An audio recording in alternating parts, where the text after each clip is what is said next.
Hello, my name is Frank Saunders and we're here at the Virginia Museum Studio School today to talk about the newest exhibition of student work. And it's an exhibition of collages. This is the work of my students in my collage class. Collage is a wonderful catch-all kind of artwork that's it's so simple. It's just gluing pieces of paper together. And so you'll see in this exhibition today that from such a simple idea, you can get this wide variety of work. And the first person I want to talk about is Erica Delph. Erica Delph is a longtime student of the studio school. She actually is a student in my photography class. And what's great about this particular piece that we chose to be printed on the invitation is this combination where she made the photograph in my photography class, she made the background printed paper in Mary Holland's jelly plate printing workshop, and then combined the two together to make a separate work of art in the collage class. So that gives you an idea of some of the cross-pollination that goes on here at the studio school.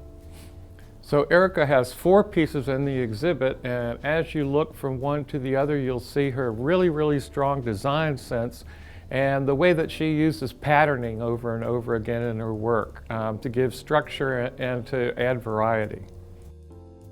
Next, I'd like to talk about the work of Anne Mullen. Anne Mullen recently moved to Richmond from New York, and she brought a very sophisticated point of view with her. You can tell from her work she has a very well integrated palette. She has these wonderful greens and warm oranges and yellows throughout her work, these wonderful blues.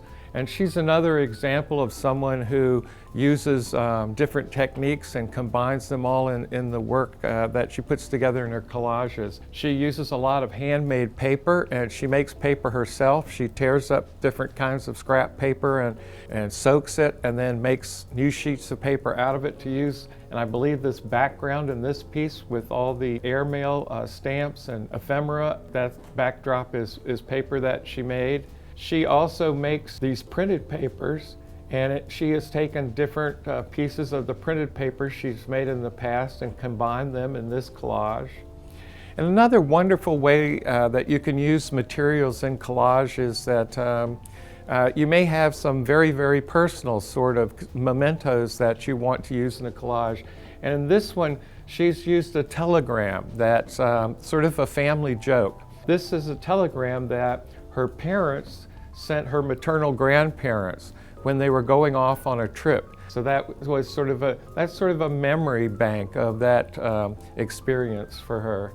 And then this other one called Garden, and it's a wonderful sort of view of pictures of a garden mixed in with a map and old prints. Collage is just a wonderful way to reuse and recycle printed papers and different materials from all different sources to make these evocative works. And I think Anne is really particularly good at that. This is the work of Kimberly Winters, and Kimberly is an experienced collage artist. She's been doing it for a while, and she actually has 2 groups of work in the show. So it'll be interesting for you to see her work later in the show because it's completely different than these. And this is sort of the classical, what a lot of people think of as collage, going out onto the street, taking down posters and scraps of paper and recombining them to make images. And she's done this really well and put them in these sunken frames so that the paper, you get an idea of the actual physicality of the paper. It doesn't have to be completely tightly glued down. It actually curls and bends around. And this is a kind of a wonderful way of using the abstraction of the alphabet, using letter forms to make designs and combining them in different ways to make an abstract representation. And I love that she put them on these dark backgrounds to give them some added weight and bring them forward. They work really well. And as I said, you'll see later, they're completely different than the other work that she has in the show. Now we come to the work of Brenda Samuel-Smith, and Brenda has a wonderful way of combining her materials to make a really well integrated and finished piece. She also incorporates great materials into her work This piece I particularly like because this photograph is a family photograph. That's her mother there in the upper left, and these are her friends. And so this is a wonderful sentimental piece. It has a wonderful feeling to it, and it is really a wonderful way to use these really personal materials that you might have to incorporate them into your work, just like the telegram in Anne's piece around the corner. This is a beautiful way to incorporate a piece of family memorabilia into a work of art, and it's terrific.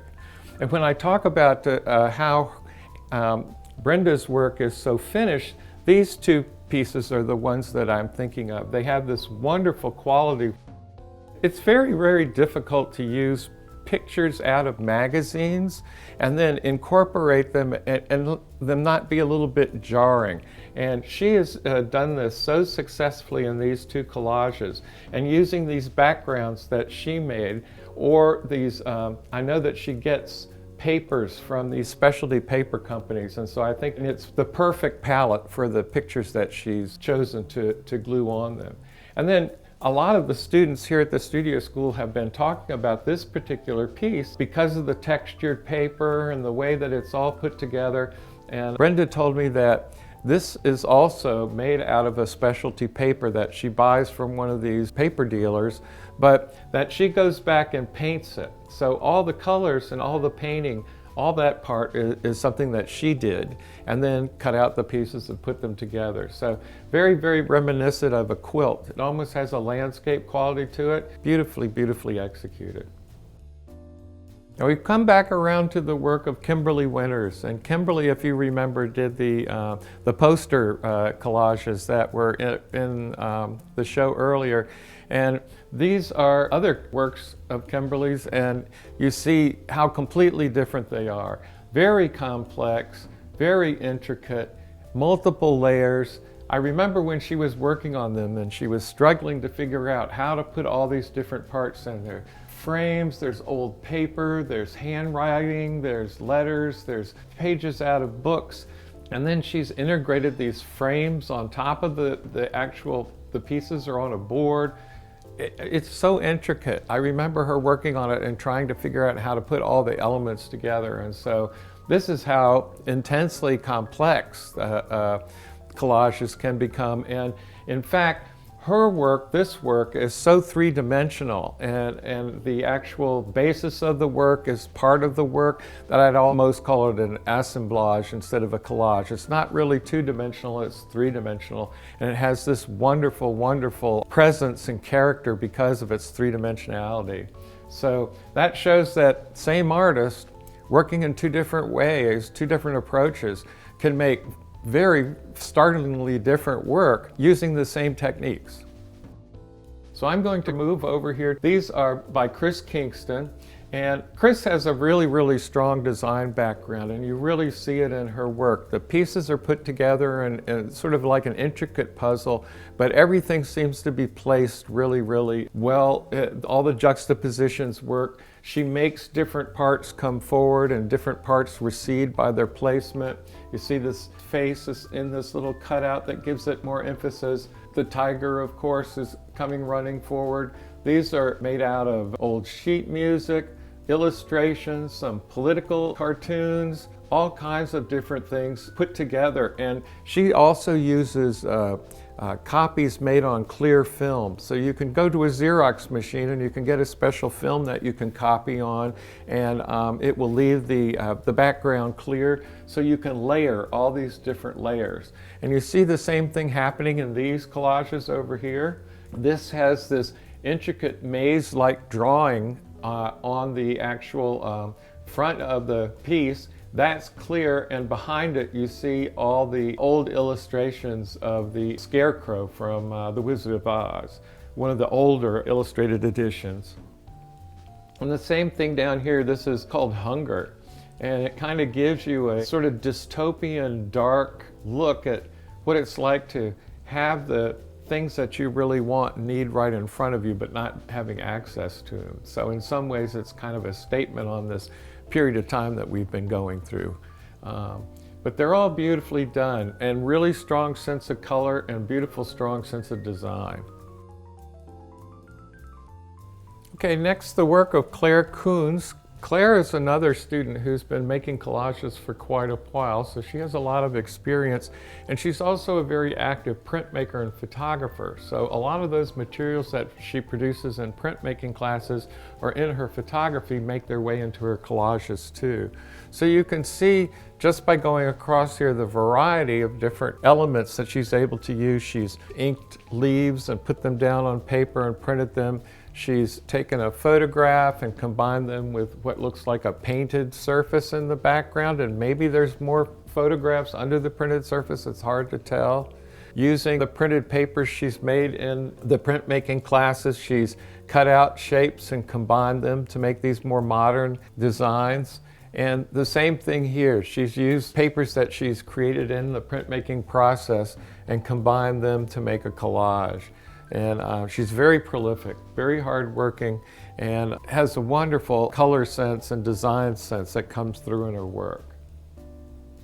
These works are by Betsy Tucker, and they give us one of the most original approaches to the collages of any of them in the show. The titles give the conceit away: Dead Man's Cell Phone, Act 2, Scene 3, and Dead Man's Cell Phone, Act 1, Scene 1.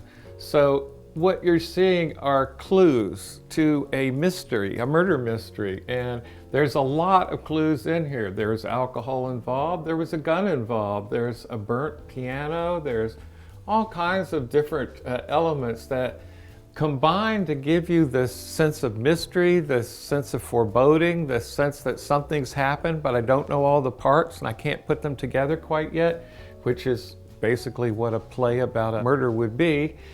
It's a mystery. So here's another one that has different elements of letters, typefaces cut out in the form of silhouettes, a partially folded over postcard, a Stetson hat, a glass of water, and help written out in different letters, almost like a note from a kidnapper. So all these different elements, I think they work really, really well.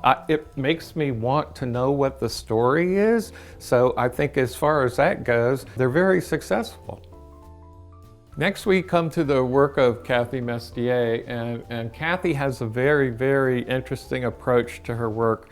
And just to show you the kinds of questions that teachers sometimes get, Cathy came down to my office not long ago and poked her head in the door and she says, "I have a technical question. What kind of glue do I use to glue insects on the paper?"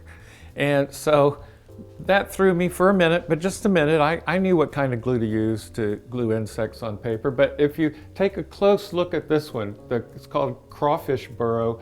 There's leaves, there's real leaves, there's fake leaves, there's actual insects, all kinds of pieces of bark and other materials all combined to make this image. So she's really made a thing out of other things, and it's wonderfully evocative. And it's kind of what I always consider the conservator's nightmare. How do you take care of this work of art?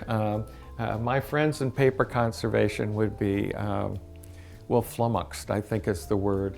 But I love this work. I just think it's terrific, and it's such an original approach. And she took it really to its extreme here with this little piece. It's just the leaf that she found. She didn't do anything to it. The eyes were already on it, so it already had its personality. All she had to do was discover it and give it its form. And so I love this piece. It's so simple. And collages can be very, very complex, and they can have hundreds of what I call elements, different pieces put into them. But this is like one of the most simple, most elemental kind of collages you can make, and it really, really works. This is the work of Betsy Gorm.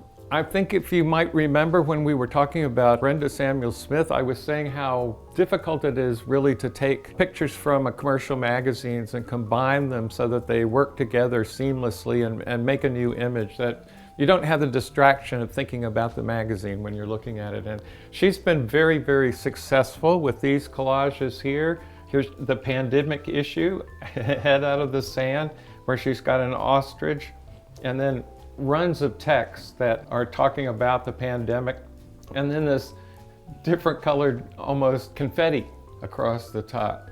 And this picture with looks like a Picasso face in the background, and then she's used different kinds of pictures and people in costume to put in front of it. Sort of sets a feeling and sets a standard. This one is called Suiting Up, and here these guys are wearing their helmets along with their fancy jackets. This is sort of, I think, a comment on the early weeks of the pandemic. It's called First 2 Weeks, and you can see the fragment of the word impact down at the bottom, and how all these thoughts and all these things that are happening in these first 2 weeks, how this guy is trying to absorb the meaning of all the stuff that's going on. And then for the foreseeable future, this beautiful woman suited up with a mask on. Here she is in nature, and again, it's going to be a different world for the foreseeable future. We're very lucky to have included in this exhibition several pieces by artist Carenza. And Carenza is not one of my students. Carenza is a well-known photographer whose work has always had a very serious interest in abstraction and collage. And the Virginia Museum of Fine Arts had a major show of his work in 2019 at the photo galleries over in the main building. And Carl came to give a talk in October of 2019, and I was invited to have lunch with him and meet him and his wife. And we hit it off right away over the fact that both of us use security envelopes in our collages. And so that seemed to be the bonding moment. And we had a wonderful time talking that day. And the next day was my collage class. So I went into class and made a collage, sent it to Carl just as a thank you note, and to say how much I enjoyed talking with him. And a few weeks later, I got a collage back. And then I sent Carl another collage and a note, and he sent me a collage back. So since that time, we've been trading collages back and forth. And he's been very, very supportive of my class. He sends his support on to my students. And so I wanted to feature a few of the collages that Carl had sent me. Carl's artwork involved making small ephemeral collages out of scraps of paper, and then photographing them from above with a 4x5 camera, and then making large prints of this dark sort of magical world that he had created. But he didn't save the collages. Once he photographed them, they were just taken apart and the parts were used again. But once the film that he'd been using for years was discontinued, he started actually making collages himself. So these collages that you see up here are actually glued down on the board in the traditional sense. So I'm very, very happy to be able to show some of Carl's work in with my student work and show them just how seriously other artists take collage. And lastly, these are two of my own collages. I've been a photographer for 40 years, so I've worked with my old photographic prints. I have plenty of them, and I sort of see them as mulch. I tear them up and cut them up and use them to make new things. I'm kind of got this two-sided way of thinking when I'm making a collage, because I'm using pictures that I made myself. They have a lot of personal meaning to me. So I'm making a picture that's sort of a memory board for myself, and I'm also trying to create a complex and satisfying visual image for the viewer too. Both of those I want to integrate into one picture, and so that's how I work. I really like that using these photographs that were made over a long period of time, I'm able to incorporate different papers, different tones, so they give it a sense of time and mystery, and helps to build the image. I also like mounting them so that they float a little bit. This emphasizes their object-like quality, and I really like that about the work. I like it to kind of stand out, and you have to pay attention to it as an object. It sort of demands your attention too. So again, my name is Frank Saunders. Thank you for coming and seeing our view of the collage show at the Virginia Museum Studio School. We hope that we'll be back to having openings again in the near future, but for now, I'm really happy to give you all a tour of the show. I hope you enjoyed it. Thank you.